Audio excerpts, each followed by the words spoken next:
Hi guys, I'm jiaoyingsummers. Welcome to the Tiger Milk podcast. I know there's no easy way to do it, but what is the secret of you building your enormous wealth, still maintain the Toni? Like you look like you are still in your 20s. Like you still get so excited when you see a flower. You're shocked, excited that there's geese in your pool. Like you get you just get still like a little girl. You get excitement over the little things.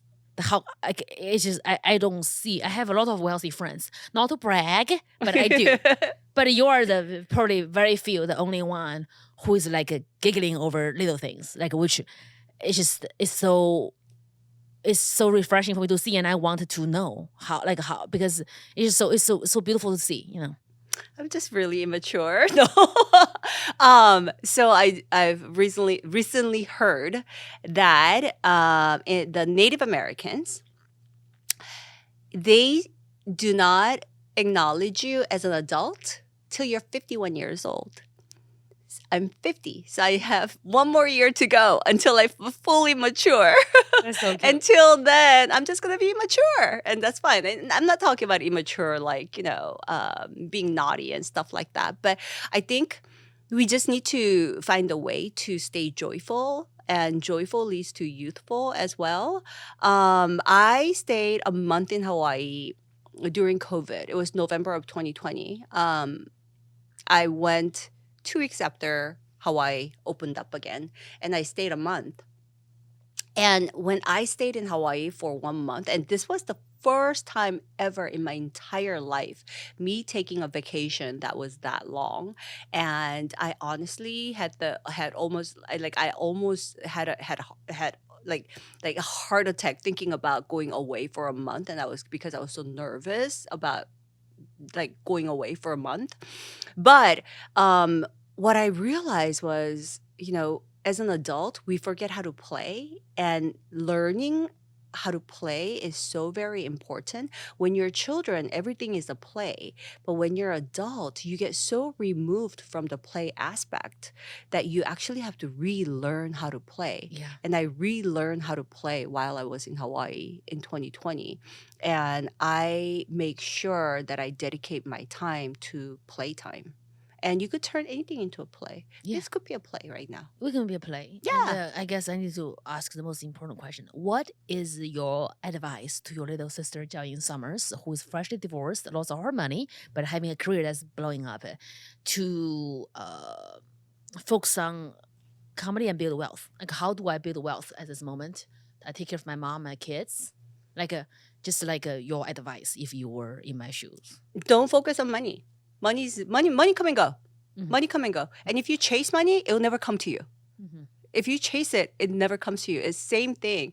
Relationship, love, like whatever that is. If you chase it, it's not going to come to you. Mm-hmm. And actually, money is a beautiful energy. So I think everybody needs to not be cynical about making money or wanting to make money.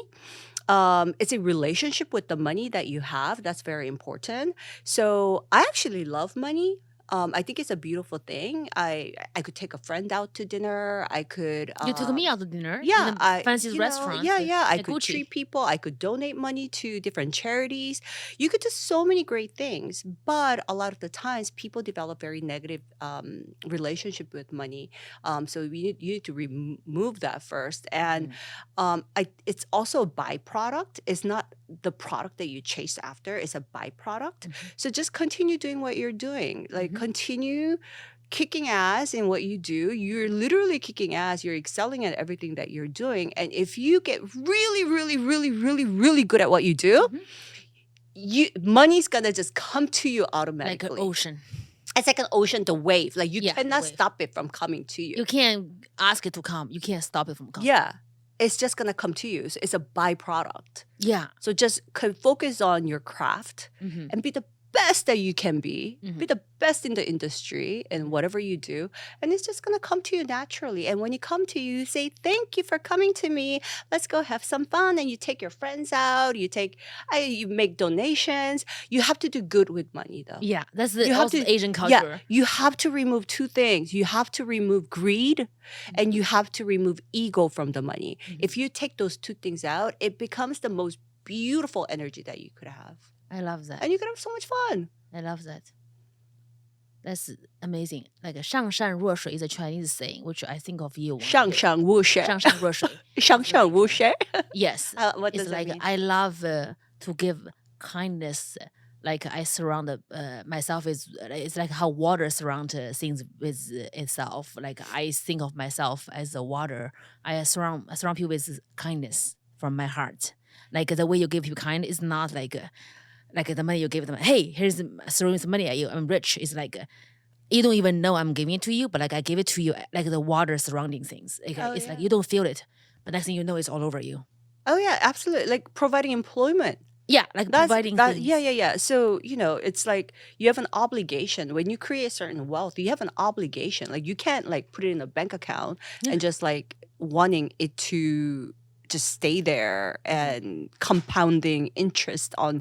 No, you have to go spend it. Like I almost look at it as sometimes I tell my friends like, please let me buy you dinner or like, please let me pay for this, because if I don't, bad karma is gonna come to me. It's like a 破财消灾. My mom said like letting money go towards places is gonna resolve a future bad karma, because when you have so much power and money, if you don't give back, it's gonna be taken away from you because you don't deserve to have it. Exactly.